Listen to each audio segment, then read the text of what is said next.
Hello, everybody. Hope you're doing well. Welcome back to the Laid Back Podcast. This evening, we are talking about cars. Cars we've owned, cars we love, and everything petrol, stroke diesel, stroke electric related. So, see you in a bit.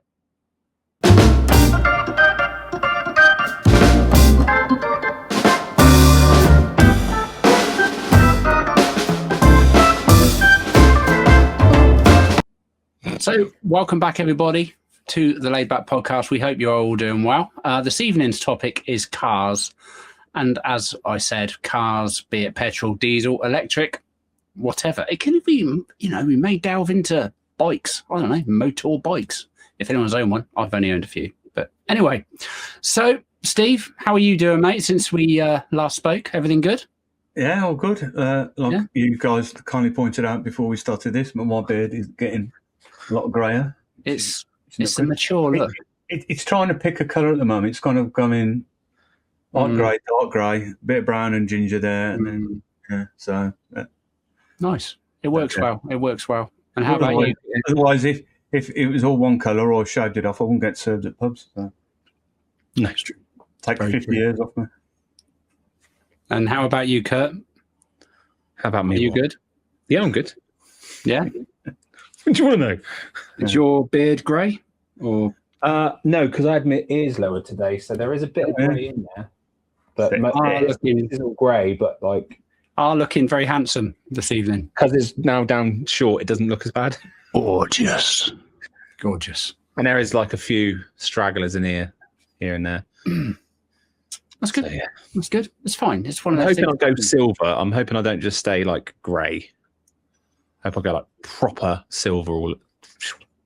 Yeah, I've got a slight badger look going on with myself. But, Well, this is like greyish, but my dad's got a moustache goatee, and that's almost like pure, whitish, if you know what I mean. Yeah. I don't know whether this dark grey is from mother's side or I don't know. We'll soon find out. Anyway, we're here to talk about cars, not not how grey our beards are. Man hair. So as Ian said, we're going to be talking about cars, and so for the next hour and a half, Ian's going to be listing out the car that he's had for a while. Every car he's had every year since the age of 2. Did you start with one of those little tykes? I think the important question that we need to ask each of us individually is what our first cars were. I think is a good start. Well, I'll let Steve start. My first ever car when I was 19 was a light metallic 1 litre automatic clutched Mini Metro. Huh? Nice. Nice. Metro, which I was chuffed to buggery about. It got me everywhere. Managed to Reading Festival. I was seeing a girl that went to university down in Eastbourne, so I managed to get me down to Eastbourne, although that was a bit of a nightmare because I can't remember either it didn't have a stereo or it didn't work. So I was driving from Solihull all the way down to Eastbourne, trying to follow instructions are written down for the route, and also I had the 2-deck stereo thing that you put for your cassette tapes in to play music. Got there, right? Because obviously Google Maps and all that wasn't really a thing back then, was And I it? was having that, not back in 90. No, you had to either memorise a route or follow a proper map. I was quite lucky because it was sort of down one motorway, come off at this one, follow the whole way down. That was pretty simple, I do remember those days of you plan it and you write it down step by step. So and I used to put it on a piece of paper in the passenger seat because obviously I had no friends back then, a bit like now really, and just read it to myself. But now you've got a sat nav that talks to you and tell you the way. Yeah, no, it's great. Yeah, but unless you're like my father-in-law who puts the route in this and the other, and then turns us off the sound because of his music, and then when we went down to Cornwall and on the way back, missed turns and junctions and stuff. Just ignored it. Yeah. That's why I like my wife's car that she's got at the moment because it comes up in the central display as well. So it doesn't matter if you've got it on or off because it will tell you turn right or whatever. Yeah, it doesn't sound it out. It just flashes up. You're like, oh, time to turn right. That's cool. So Ian, what was your first car? It was a Heap. quite frankly.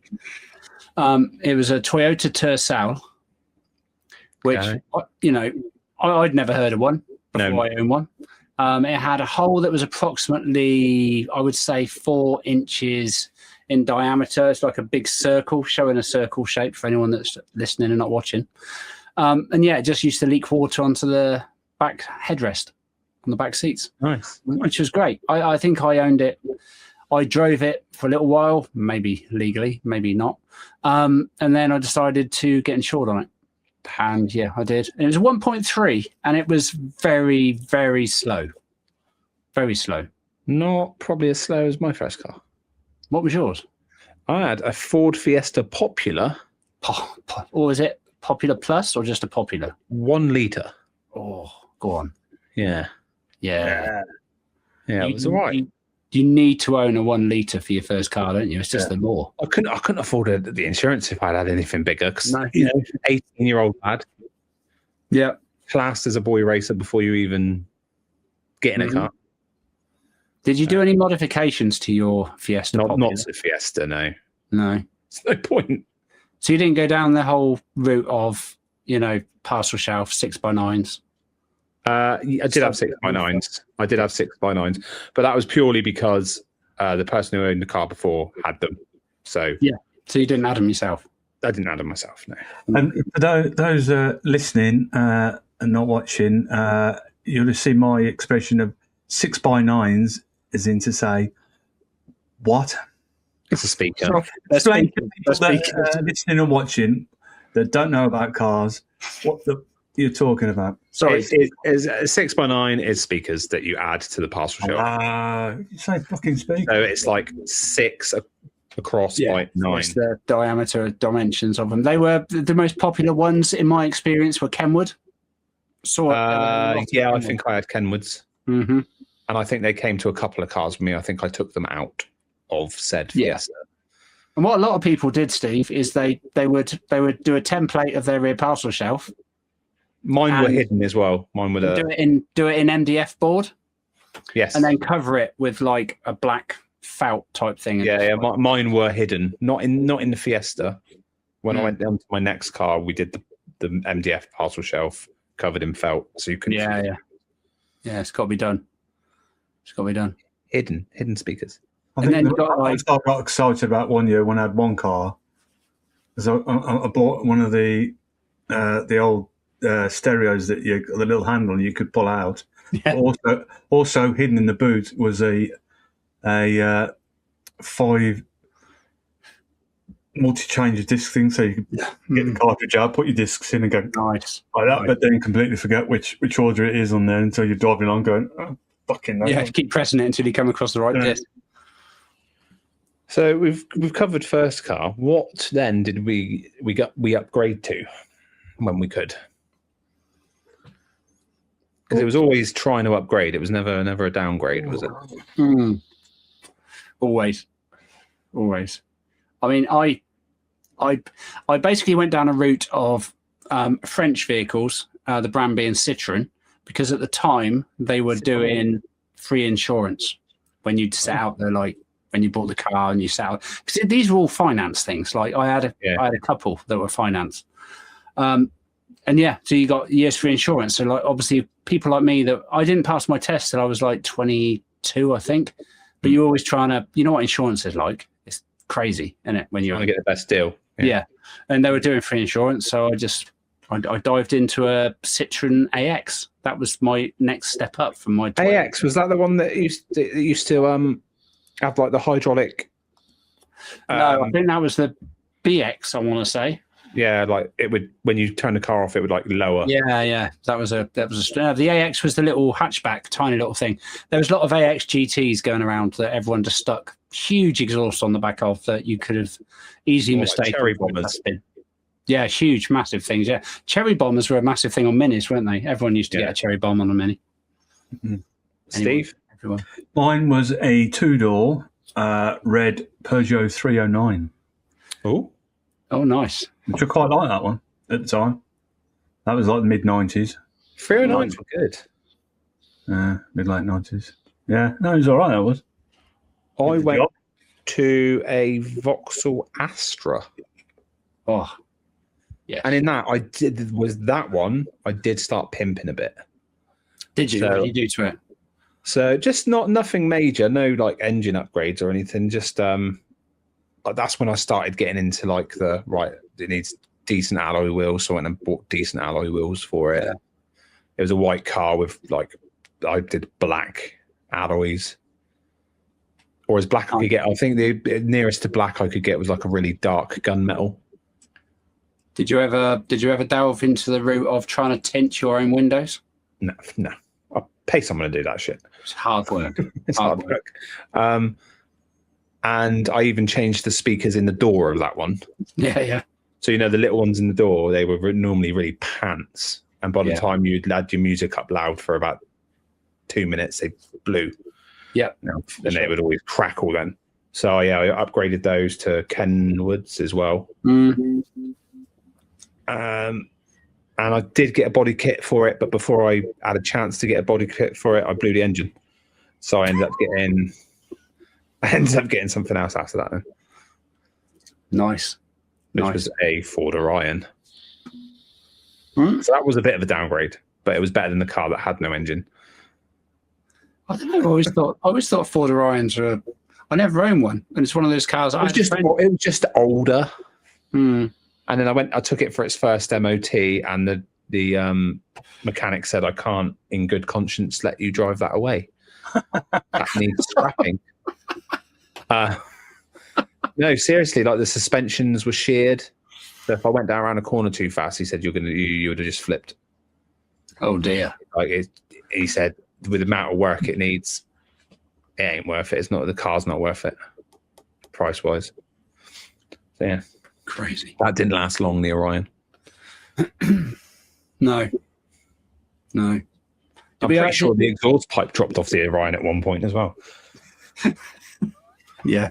When your centre mount goes and then your back box is just dragging on the floor. It's never going uphill. Yeah, we're going uphill as well. It sounded mean. It was just wasn't going anywhere.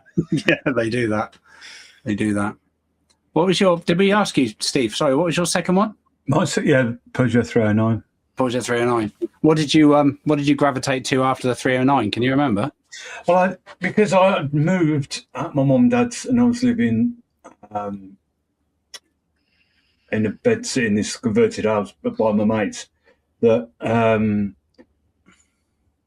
there was only like a few minutes up the road from where I was working, and because of money-wise, at that age, spending money on rent and this, that, and the other, I got rid of it. It was like a 10-minute walk there and back, so I got rid of it. So I didn't have a car for quite a few years, and then I went on to a Rover 200 silver. I quite like those. Which I loved. Done that for a while. Yeah. Can you remember which engine it was? Because I think the 216 was the one that had the Honda engine in. Oh no, this was the rounded shape of one. So this was only like a 1.3, 1.4, like that. Yeah. Do you guys remember the Rover? But it had a crossover with MG. Yeah, the MG ZX or something. Yeah, Rover, which was exactly the same, just didn't have like the. Yeah, it was the 400, and then they did the 200, which was the MG ZR. Yeah.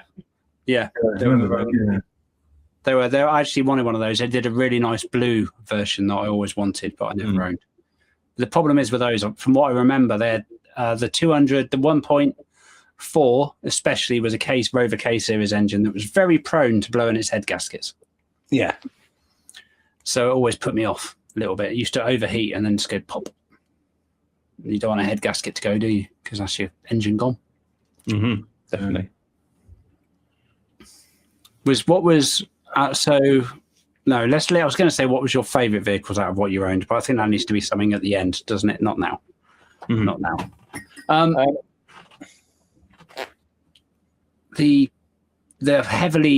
I used to heavily get into modifying sound systems, though. Did you? Yeah, I think sound system was always the first thing that I did. Yeah. It doesn't matter if you've got an MOT or service, just make sure the sound system's good. Yeah, definitely, especially back then at that age, like 20s, early 20s. Yeah. Sorry, Kurt, just to interrupt. Have you got? Is it me? It looks like something's from what we're looking at. outside. Have you got something? Is it me? Can you see almost like a flashing, like coming from the desk? It looks like you've got something next to the desk next to you down here. That's sort of. It might be that red flashing. Yeah. I'm gonna have to investigate because it does look like something's flashing, doesn't it? Yeah. For people listening, I've just totally interrupted stuff because it's really bugged me. This little red flash that I reckon you've got up, I can't see it, so it could be just the camera the way it's. I think it's where the camera is, or the light is there, and the light. I think the light flickered. Yeah. And there's like shiny red. There's a shiny red Christmas tree in there. Yeah, because it's gone now. That's all right then. Sorry, could be. That's right. Back in the room. So, I've wired a fair lot of amps up because I went for a big stage of having subs in the boot. Yeah, I did have subs in the boot a couple of times. I didn't. They were just very expensive, from what I remember. Everything was really expensive back then. I didn't really earn a huge amount of money back then. It was crazy. I was only a chef. And it was just, I remember we used to go to a lot of car meets back in the day. Yeah. Normally in car parks. Yeah, always. Usually very close to a Burger King or McDonald's. Or Mackie D's, yeah, because everyone wanted food. But they very. There was always that lad, wasn't there, with the very questionable aged girl with him. Shall we say? Yes, I know what you're saying. There was always the one, and like, are you sure she's old enough? Well, I spent so long. I remember once we went to go to a car cruise in Milton Keynes, and I wired up an amp. It was some dodgy amp. I literally paid about 200 quid for this amplifier, which in hindsight was a complete waste of money. But I remember running cables. I don't really know what I'm doing. I'm not an electrician. Running cables straight from the battery. Oh, right. Obviously, yeah, it's fine. That's kind of, I think that's what you do. I don't know. People will tell us if it isn't. But I didn't feed it because I couldn't get it into the footwell from the boot, from the bonnet even. I would run it, I'd lift plastic and just feed it there and feed it past like door shuts and stuff like that. And then I'd feed it under the back seats into the boot. And somewhere between where I live and Milton Keynes, there was a slight fire. Which it wasn't as bad as it sounds, but there was a little bit of smoke, a smell of burning, and we basically didn't get as far as Milton Keynes because we had to pull over and disconnect. I just imagine you were going to say after a while, every time I went anywhere, touched anywhere metal on the car, I was getting a spark off it. Yeah, see, I always got my stepdad involved. He was a mechanic, so anything that went wrong, anything with the cars, I'd get him involved. So. I didn't really have to do any of that wiring or anything myself. It's handy. It's handy. But one of you two mentioned earlier the stereos that had the cages fitted into your dash. Yeah. You could clips down and pop them up and all that. And then was it you, Steve, with the handle when you pull it out? Yeah. But yeah, so many of those. And then do you remember the upgrade? The actual just the face come off. Yeah. When they upgraded it, and then you just put the button and the whole face would come off. That was amazing for me. Although I did have one of them that was cheap from, I think it was Aldi's. And then it was one of those, every time it went over a bump, it went... Yeah, unclipped. I was like, fuck's sake. That's annoying, especially... And then there was the upgrade where you just pressed a button and it like... Yeah. I think I had a Pioneer head that did that. It was MG Metro. But I think... The Calibra was one of the cars. I had a Vauxhall Calibra. That was one of the cars I didn't really need to do anything to. Oh, they were beautiful. Other than put like a decent CD like sound system. Calibra. Calibra. In hindsight, I should at that age I should have never bought one. Yeah, the insurance was astronomical. They were high on the insurance. I think I was paying $1,000 a month on insurance because I was so young and it was such a fast car. You know, to put things into perspective, like young'uns these days are spending about or can spend up to like 2-3 grand just to insure their first car. Oh yeah, it's madness. I mean, where's the fun in that? So the Calibra didn't last long because of insurance, but it was so fun when I had it. Yeah, because I think you said you had sounded so good as well. You say you had the 20 valve turbo as well, which is just like something like that. Yeah, that's like the car. Love that car. My brother had one the same, and that's why I bought one. My brother had one in like a dark aubergine purple. Yeah, that was stunning. Yeah, nice. I always fancied an Astra GTE, but I never. The only reason I wanted an Astra GTE is because it had a digital dashboard. Those Astras were quick, though. Yeah, it was a bit like driving kit. You know, the old the gauges would just go. Woof, For people that aren't listening to us, obviously, I was showing some sort of digital thing going on with my finger. And then I went into French cars. Actually, after that, I had a multitude of Peugeots and a Seat Leon. Seat Leon. Seat Leon. Seat. Yes, a seat lean. There were. Now, did anyone do seats? No. No, I didn't them a car. That's about it. No, but like bucket seats and things. I never went into those and stuff like that. Those bucket seats are uncomfortable, man. Yeah, I didn't ever go. I didn't because that was a thing, wasn't it? And then do you remember when everyone used to stick a roll cage in their car because they thought it was cool? Yeah, but what's the point? There's no point. There's no point. Unless you go and banger racing, there's no point putting a roll cage in your car. It looks cool. Yeah, I know people did it and loved it. I was never allowed motorbikes. I don't know if any of you guys had bikes. I had a push bike, but I was never allowed a motorbike. My mum. I always wanted one or a moped, but my dad, because he was one of those old school that was because he was at the time of the first mentioned about getting one. He was still in the police, and because the amount of motorcycle police that he knew would had accidents of being killed on one, you're not having one of them. So, that was the same with my mum. She was just like, no. Even though my brothers had them, my older brothers all had bikes. She was like, no. I had a lot of nifty 50s or hair dryers, as they used to be known back in the day. Yeah, chicken chasers. They were called all sorts, weren't they? To be fair, but I also the highest CC motorbike that I owned was a Honda MTX 125. That was absolutely amazing. Pop wheelies. 125, you can do it on a CBT, can't you? Yeah. And I never did. I've got friends now. Acquaintances now that are fully fledged. I've got one that owns a Harley. I've got other mates that own the big beefy racing bikes that I don't know much about. But I've always thought I wouldn't mind doing it, but I'm a bit of I think I'd be a fair weather biker. I don't think I would go out when it's raining. I'd just jump in the car. Yeah, but I'm one of those that if I ever had the money or was going to do it, I'd have one of those like big, like you said, Harley Davidson type ones. The cruisers that you just wing and just plod along. Not one of those that's like thinks he's on the fucking MotoGP. I could picture you, Steve. Actually, to be fair, I could definitely picture you on a Harley. Or a massive gold wing. Yeah, just them things look like you look like you've got an armchair on the back for. Yeah, well, it was my dad's old next door neighbour.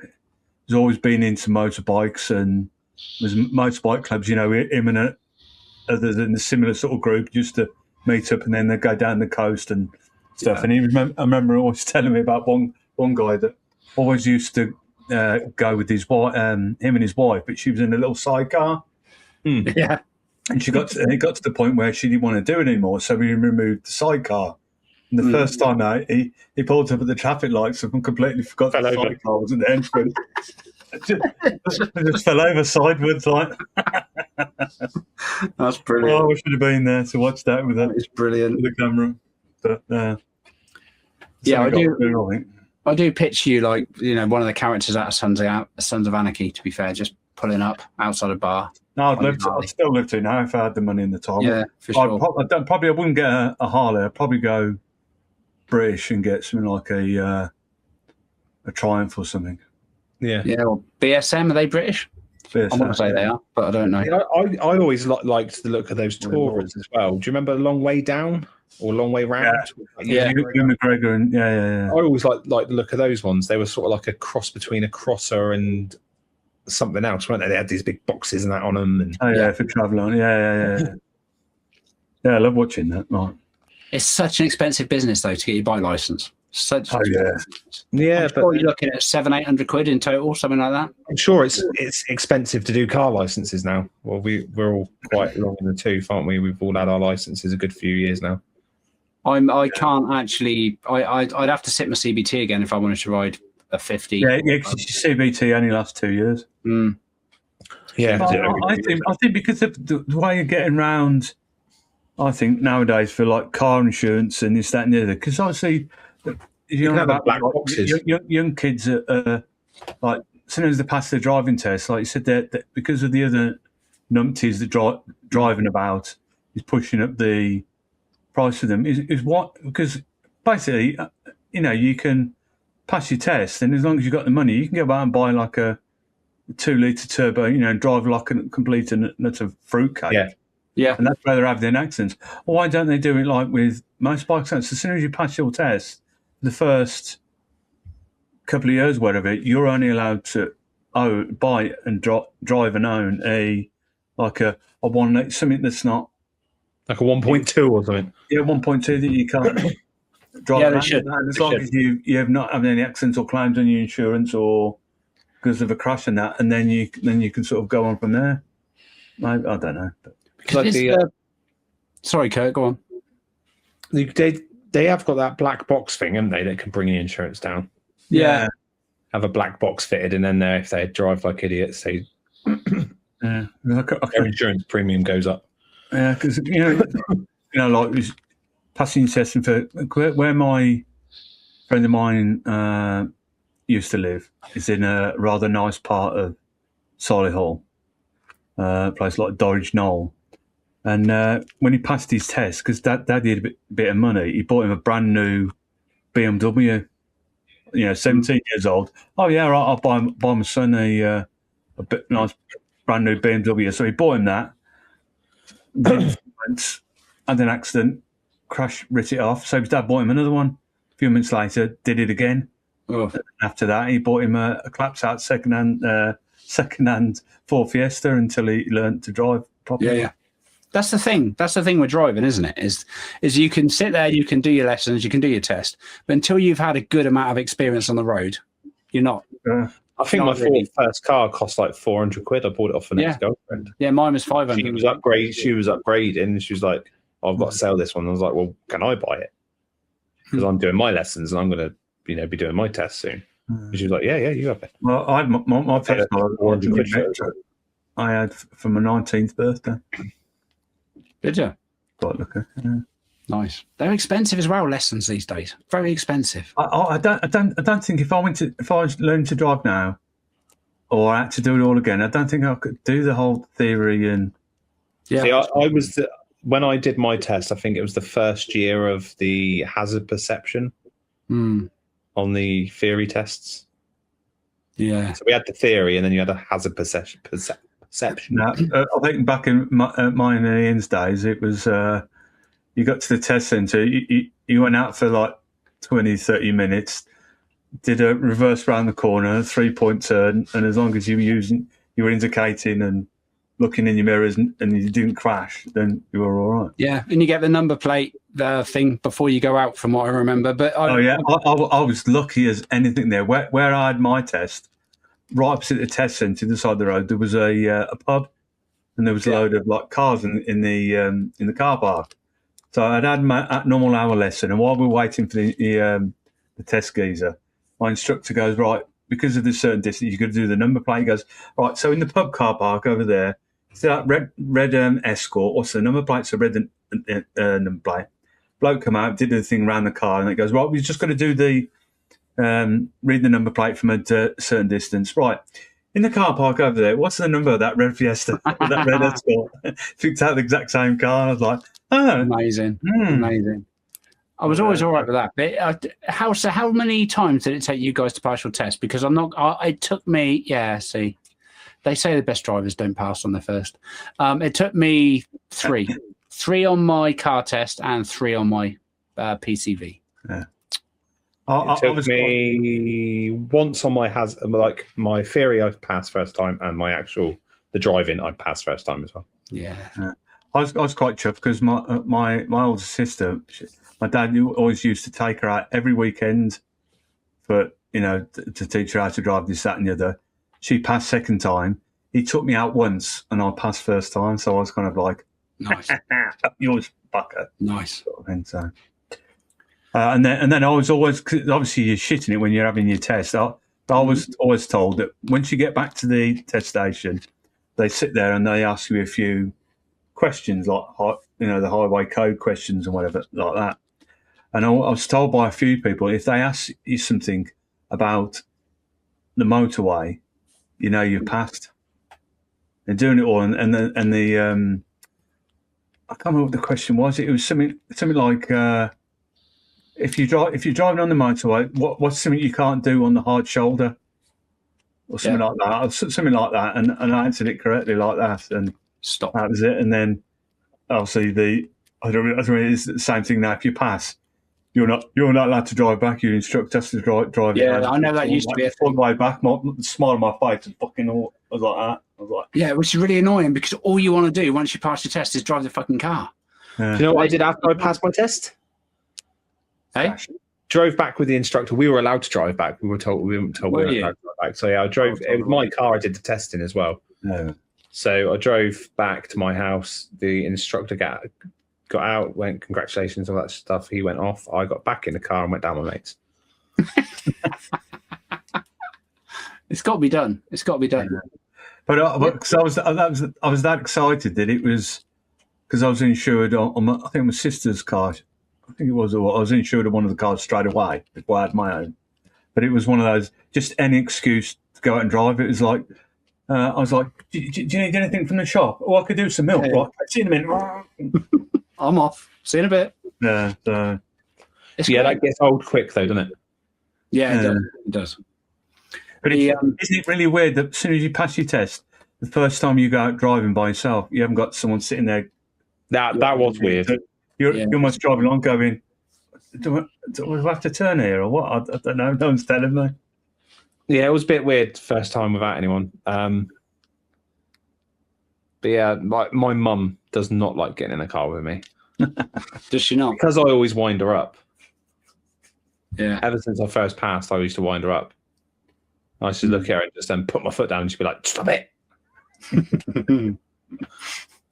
It's got to be done. But these days, young'uns learning to drive these days, but obviously after COVID and stuff, like you're looking at, you need to put in for your test, I am told, like 6 months to a year before you actually want to sit it. See, mine was still quite a wait. I think I booked my theory and I had to wait 3 months to do my theory, and then I had to wait, I think, another 4 weeks after that to do my practical. Yeah, it's mad. So I think they basically suggest as soon as you start taking your lessons, try and book a test. Yeah. So otherwise, I can't remember mine because what year did you pass your test, Ian? Oh Christ, I don't know without looking at my license. I think mine was like 2001, 2002. So what am I now? I'm 21 years old now. So I want to say 45 years ago. Yeah, I don't know. So what? They still had the Model T. They had the Model T when he was doing it. Yeah, it was a long time ago. Yeah. I was about 20. I was about a steam engine car. So 21, 22. I'm now 51. So 30 odd years. 30 years ago. Yeah. My mum was the August 93. 93. Yeah, August 93.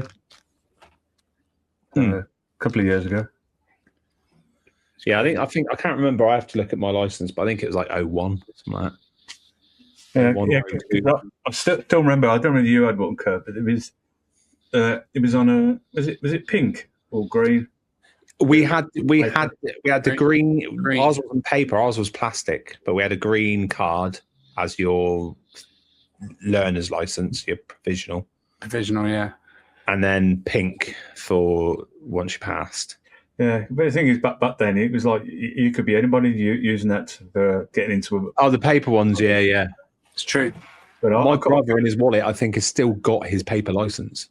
It's a bit battered now, but he's still got it. He's had new licenses since, but he's still got his paper one. Yeah, well, and then I was quite excited. I mean, I didn't do it for absolute ages, just get the card with your photo on it. But I think because of COVID and stuff, luckily, because you weren't going out anywhere like that, and when you first started venturing out again, I just happened to look at my license on the card. Picture was that date. I had 3 months ago. I was like, yeah.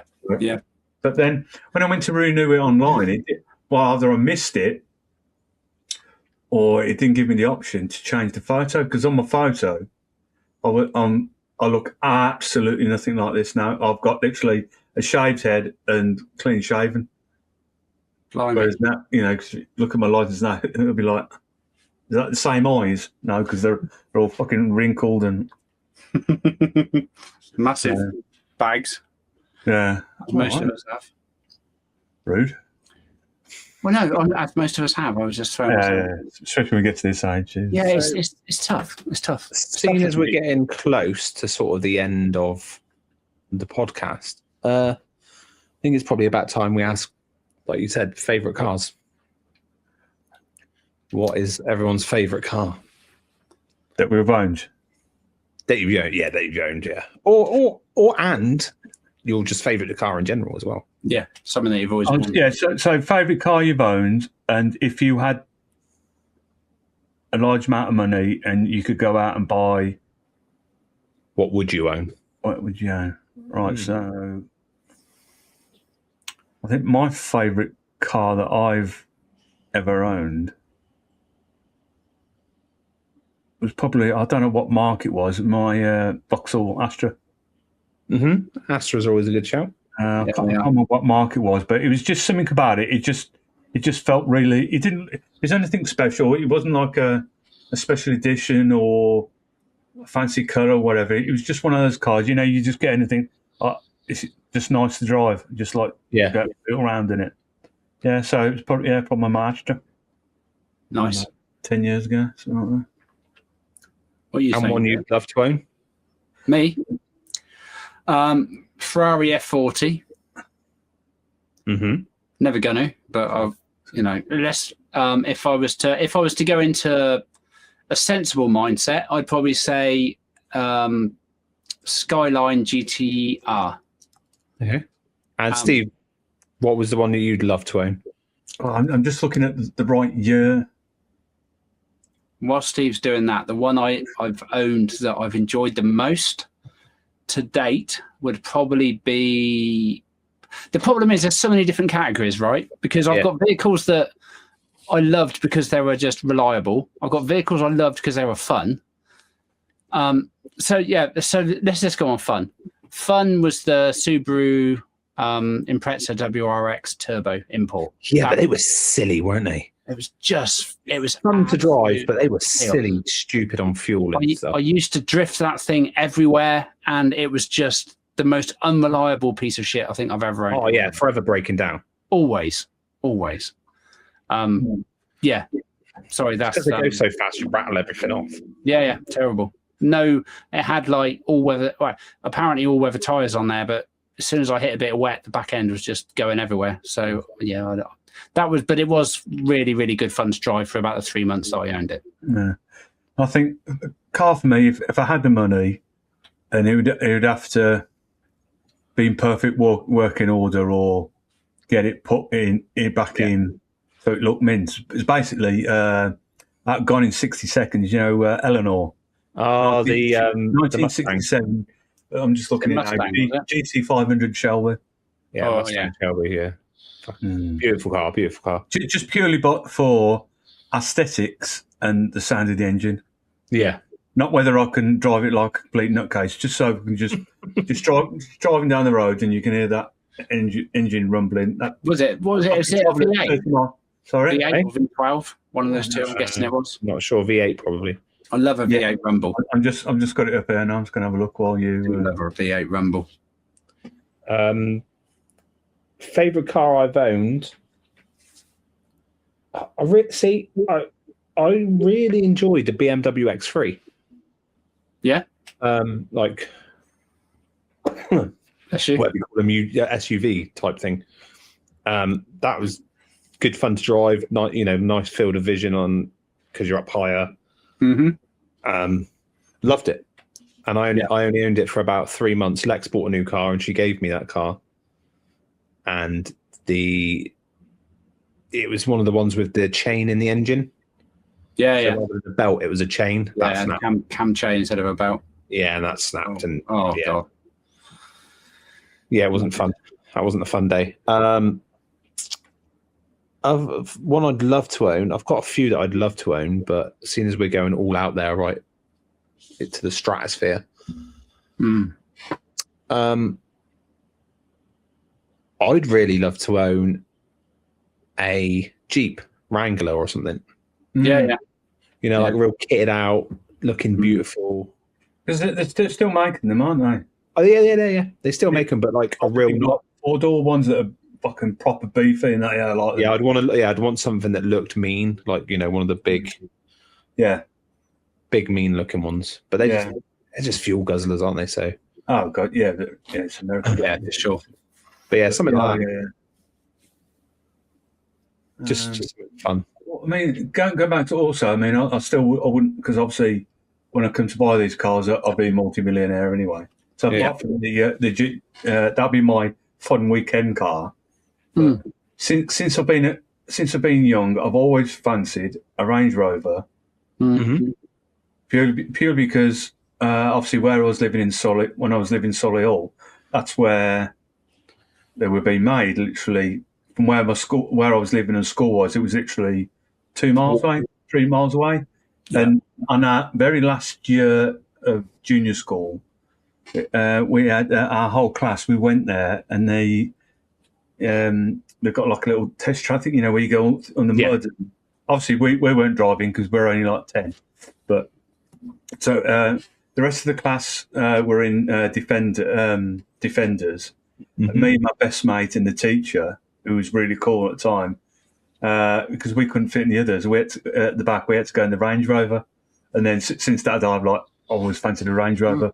And then the other one would be a Porsche 911 or something like that. Yeah. 911 Turbo, something like that. Be lovely. Yeah. So many nice cars, so many that I'd love to own, but that is cars, I think, in a nutshell. Yeah, I've just sort of sat here and thought about another two that I need to add to my list of cars. Yeah, but it's just the one thing I think we can all agree on is they're just money pits. Yeah, for sure. The only way I think to get any value for money with cars is to buy one at a half reasonable price and just run it into the bloody ground. Yeah. And that's what we've done with most of our cars now. Then there comes a time as well, doesn't there, when you chuck your money at it and it's like, oh, is this, is it worth it anymore? Yeah. But just one possible final question, unless you've got any other questions. Would you ever, at some point, have purely is your only way of means of driving an electric car? No. I know it's going to come in, and we probably are going to. I said this to my dad because I was on about this blah blah blah. The only time I would have an electric car blah blah blah as my only means of transport is when you had to. All like if I didn't have to, rolled out, and electric was the only car available to drive and run. That's the only time I'm going to have one. See, I don't even want to own an automatic. I love an automatic. No. I love manual. I love changing gear. I love all that. That's how I learned. I used to. I've only owned 3 automatics. All my other cars have been manuals, but I do love. The older I've got, the more I appreciate an automatic gearbox. I get it, but again, it's just like I'm old school. Have you ever driven a flappy paddle? No.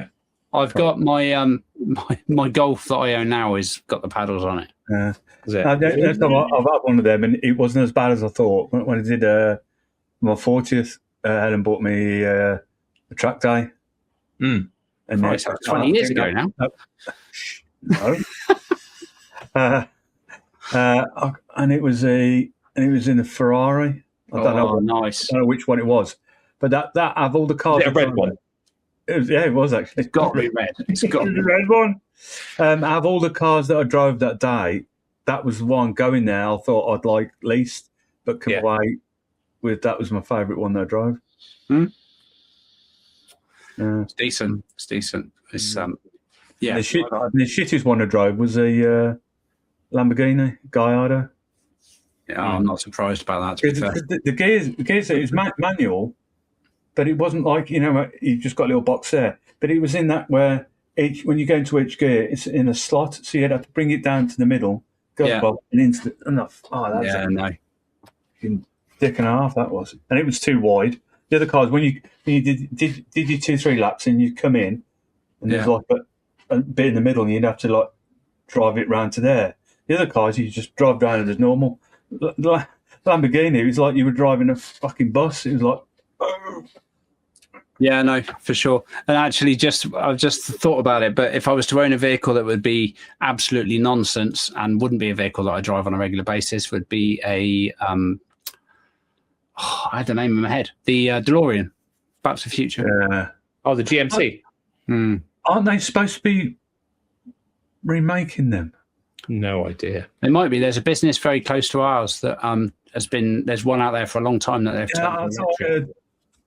Last year, at some point, that some company was looking into the possible idea of bringing them back, but obviously they would be better than the ones that I think originally come out. I think they were absolute dog shit. I think from what I can, excuse my French. What I've heard, they're absolute pants. Yeah, supposed to be. If you go too fast in them, you end up in 1955. So it's a little bit weird. Yeah, exactly. I think we're probably going to have to come. Maybe this could be another one that we can come back to. Yeah. Cars, because each time we're talking about it, I'm just thinking about more and more stuff. Maybe, but I think we should hand it off to you then, Ian. No worries. Thank you guys as always for being a part of this podcast. Really appreciate it. Thank you to everyone that is listening and everyone that is watching, depending where that may be on YouTube or on Spotify or wherever you are listening. We appreciate you. We'll be back in approximately some point. We don't know, but these podcasts will just come up. Make sure you subscribe to us on YouTube. If there's anything on Spotify that you can click, which I think there is, I think it's a follow. There's a follow and a like. And I don't know. On that. And any comments about your cars, what you've owned, worst, best cars, anything like that, we always really want to know. So, thank you all, and we'll see you on the next one. Take care and keep it right. Keep on trucking.